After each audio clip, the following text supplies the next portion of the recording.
الحمد لله رب العالمين والصلاة والسلام على رسوله الكريم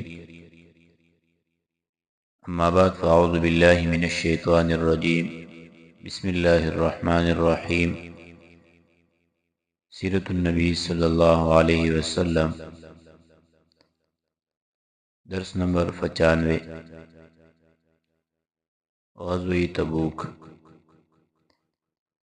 غزوہ فتح مکہ حق و باطل کے درمیان ایک فیصلہ کن معرکہ تھا۔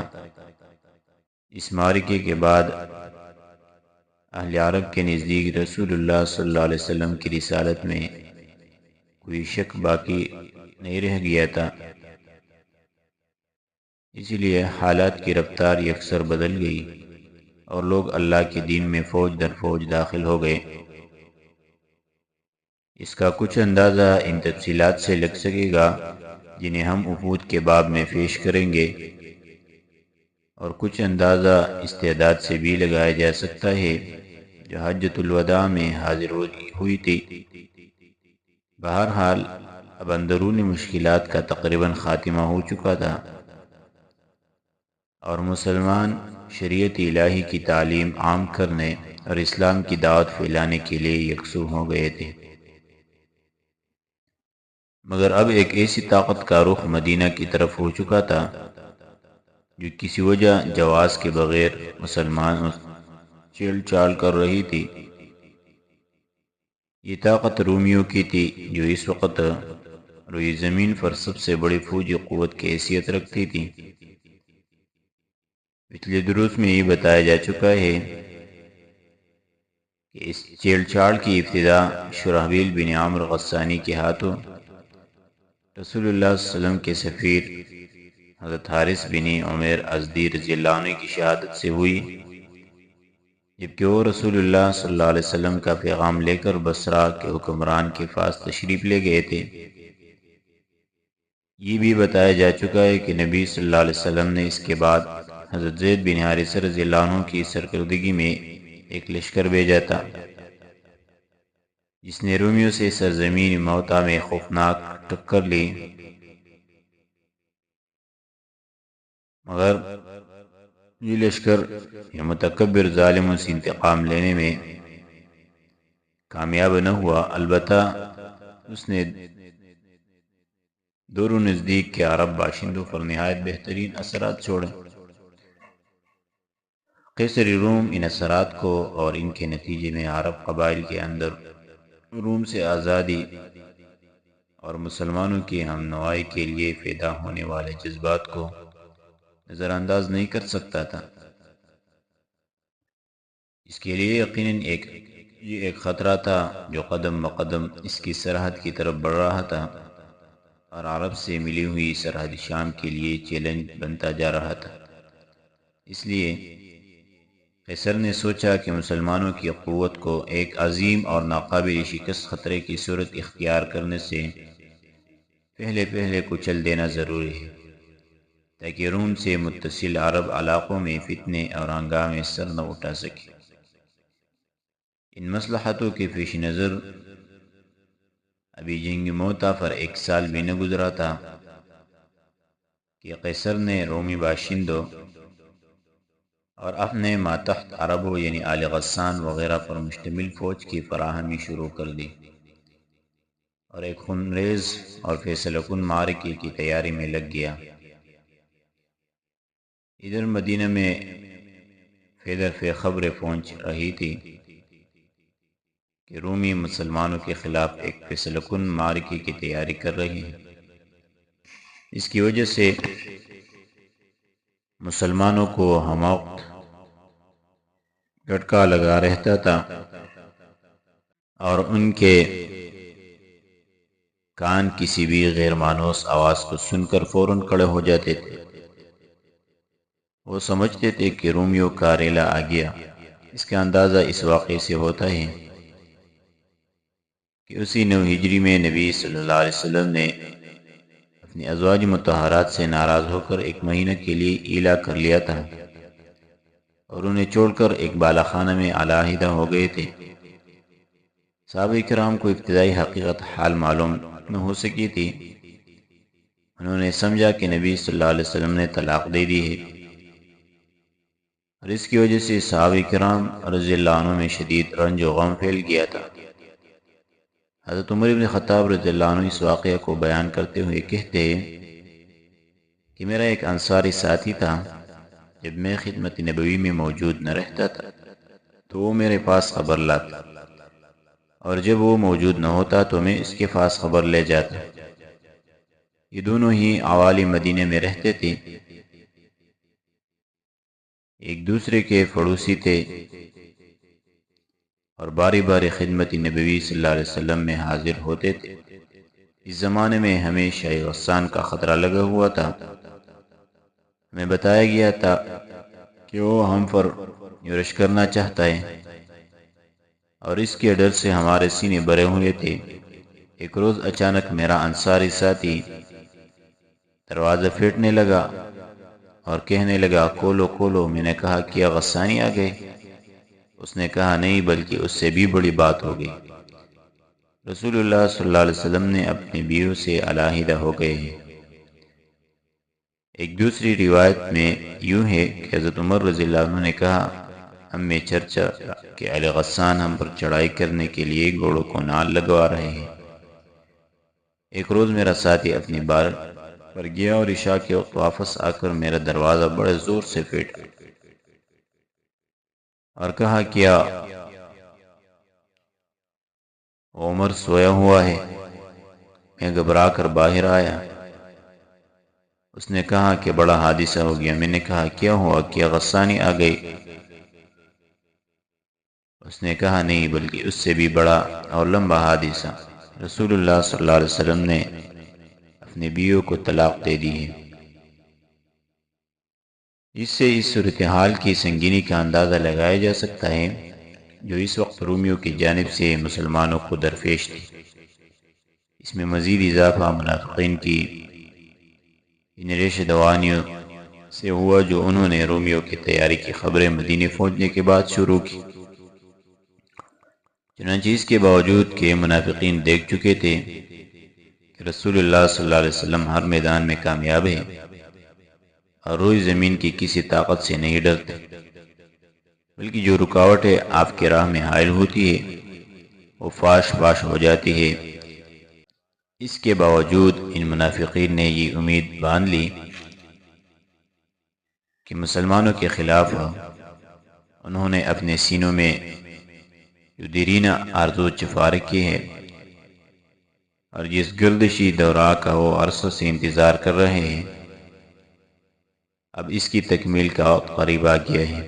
اپنے اسی تصور کی بنا پر انہوں نے ایک مسجد کی شکل میں جو مسجد زرار کے نام سے مشہور ہوئی، دسیسہ کاری اور سازش کا ایک بٹ تیار کیا، جس کی بنیاد اہل ایمان کے درمیان تفرقہ اندازی اور اللہ اور اس کے رسول کے ساتھ کفر اور ان سے لڑنے والوں کے لیے گات کی جگہ فراہم کرنے کے ناپاک مقصد پر رکھی، اور رسول اللہ صلی اللہ علیہ وسلم سے گزارش کی کہ آپ اس میں نماز پڑھا دیں۔ اس سے منافقین کا مقصد یہ تھا کہ وہ اہل ایمان کو فریب میں رکھے اور انہیں پتہ نہ لگے کہ اس مسجد میں ان کے خلاف سازش اور دسیسہ کاری کی کارروائیاں انجام دی جا رہی ہے، اور مسلمان اس مسجد میں آنے جانے والوں پر نظر نہ رکھے۔ اس طرح یہ مسجد منافقین اور ان کے بیرونی دوستوں کے لیے ایک پرامن گھونسلے اور بٹ کا کام دے، لیکن رسول اللہ صلی اللہ علیہ وسلم نے اس مسجد میں نماز کی ادائیگی کو جن سے واپسی تک کے لیے مؤخر کر دیا، کیونکہ آپ تیاری میں مشغول تھے۔ اس طرح منافقین اپنے مقصد میں کامیاب نہ ہو سکے اور اللہ نے ان کا پردہ واپسی سے پہلے ہی چاک کر دیا۔ چنانچہ آپ نے عضوے سے واپس آ کر اس مسجد میں نماز پڑھنے کی بجائے اسے منہدم کروا دی۔ ان حالات اور خبروں کا مسلمان سامنا کر رہے ہیں کہ انہیں اچانک ملک شام سے تیل لے کر آنے والے نبتیوں سے معلوم ہوا کہ ہرقل نے 40,000 سپاہیوں کا ایک لشکری جرار تیار کیا ہے اور روم کے ایک عظیم کمانڈر کو اس کی کمان سونپی ہے۔ اپنے جنرل عیسائی قبائل لخم و جذام وغیرہ کو بھی جمع کر لیا ہے اور ان کا ہر اول دستہ بلقا پہنچ چکا ہے۔ اس طرح ایک بڑا خطرہ مجسم ہو کر مسلمانوں کے سامنے آ گیا۔ پھر جس بات سے صورتحال کی نزاکت میں مزید اضافہ ہو رہا تھا وہ یہ تھی کہ زمانہ سخت گرمی کا تھا، لوگ تنگی اور قحط سالی کے آزمائش سے دوچار تھے، سواریاں کم تھی، پھل پک چکے تھے، اس لیے لوگ پھل اور سائے میں رہنا چاہتے تھے۔ وہ فی الفور روانگی نہ چاہتے تھے۔ ان سب پر مستزاد مسافت کی دوری اور راستے کی پیچیدگی اور دشواری تھی، لیکن رسول اللہ صلی اللہ علیہ وسلم حالات و تغیرات کا مطالعہ کہیں زیادہ وقت نظر سے فرما رہے تھے۔ آپ سمجھ رہے تھے کہ اگر آپ نے ان فیصلہ کن لمحات میں رومیوں سے جنگ لڑنے میں کاہلی اور سستی سے کام لیا، رومیوں کو مسلمانوں کے زیر اثر علاقوں میں گھسنے دیا اور وہ مدینے تک بڑھ اور چڑھ آئے تو اسلامی دعوت پر اس کی نہایت برے اثرات مرتب ہوں گے۔ مسلمانوں کی فوجی ساکھ اکھڑ جائے گی اور وہ جاہلیت جو جنگ حنین میں کار ضرب لگنے کے بعد آخری دم توڑ رہے ہیں دوبارہ زندہ ہو جائے گی، اور منافقین جو مسلمانوں پر گردش زمانہ کا انتظار کر رہے ہیں اور ابو عامر فاسق کے ذریعہ شام روم سے رابطہ قائم کیے ہوئے پیچھے سے عین اس وقت مسلمانوں کے شکم میں خنجر گھونپ دے گے جب آگے سے رومیوں کا ریلا ان پر خونخوار حملے کر رہا ہوگا۔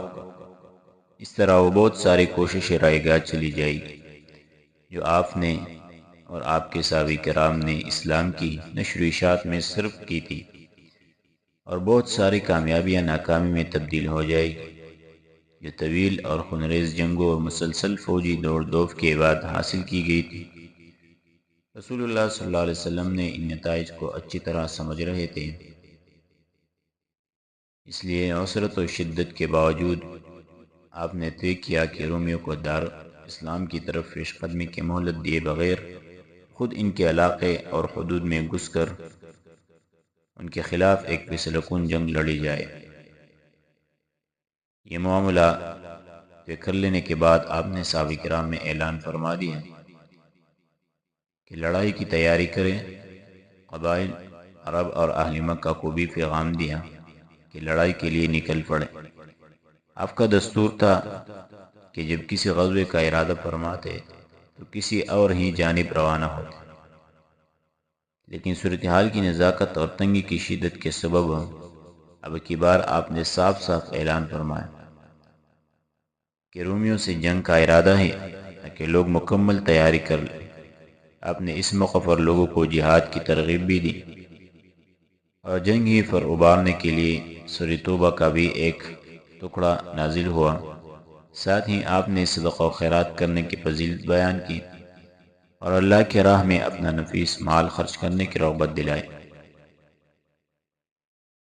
صحابہ کرام نے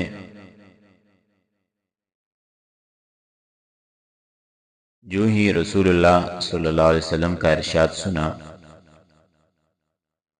کہ آپ رومیوں سے جنگ کی دعوت دے رہے ہیں، جٹ اس کی تعمیل کے لیے دوڑ پڑے اور پوری تیز رفتاری سے لڑائی کی تیاری شروع کر دی۔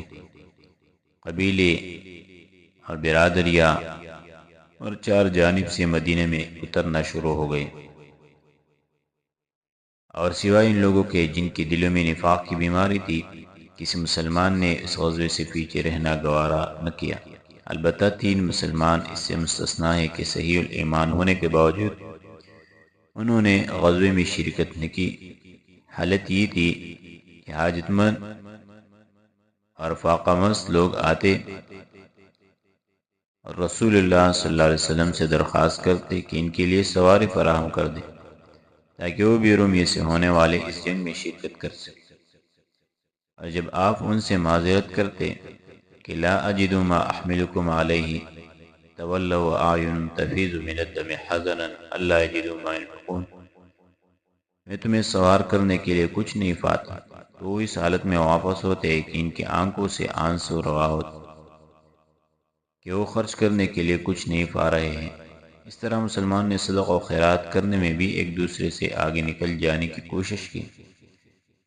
حضرت عثمان بن عفان رضی اللہ عنہ نے ملک شام کے لیے ایک قافلہ تیار کیا تھا، جس میں فالان اور کجاوے سمیت 200 اونٹ تھے اور 200 اوقیات تقریباً 29.5 کلو چاندی تھی۔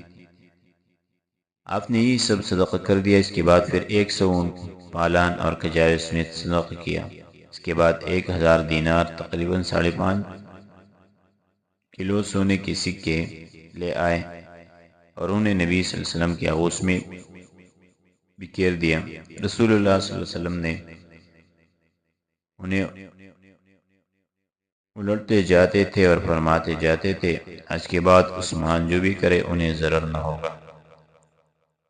اس کے بعد حضرت عثمان رضی اللہ عنہ نے پھر صدقہ کیا اور صدقہ کیا، یہاں تک کہ ان کے صدقے کی مقدار نقدی کے علاوہ 900 اونٹ اور 100 گھوڑے تک جا پہنچی۔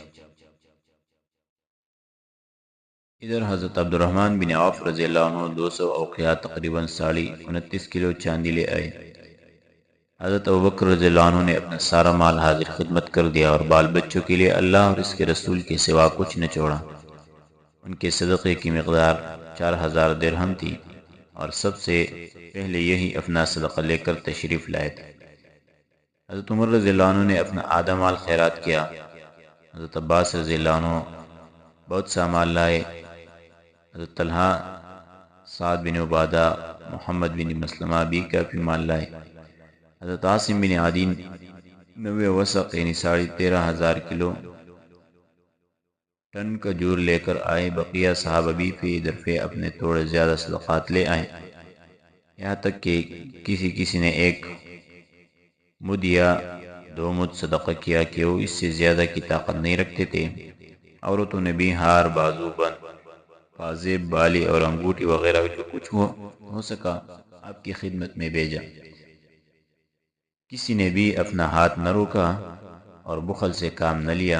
صرف منافقین تھے جو صدقات میں بڑھ چڑھ کر حصہ لینے والوں پر طعنہ زنی کرتے تھے کہ یہ ریاکار ہیں، اور جن کے پاس اپنی مشقت کے سوا کچھ نہ تھا ان کا مذاق اڑاتے تھے کہ یہ 1-2 مد کھجور سے قیصر کی مملکت فتح کرنے اٹھے ہیں۔ اسلامی لشکر تبوک کی راہ میں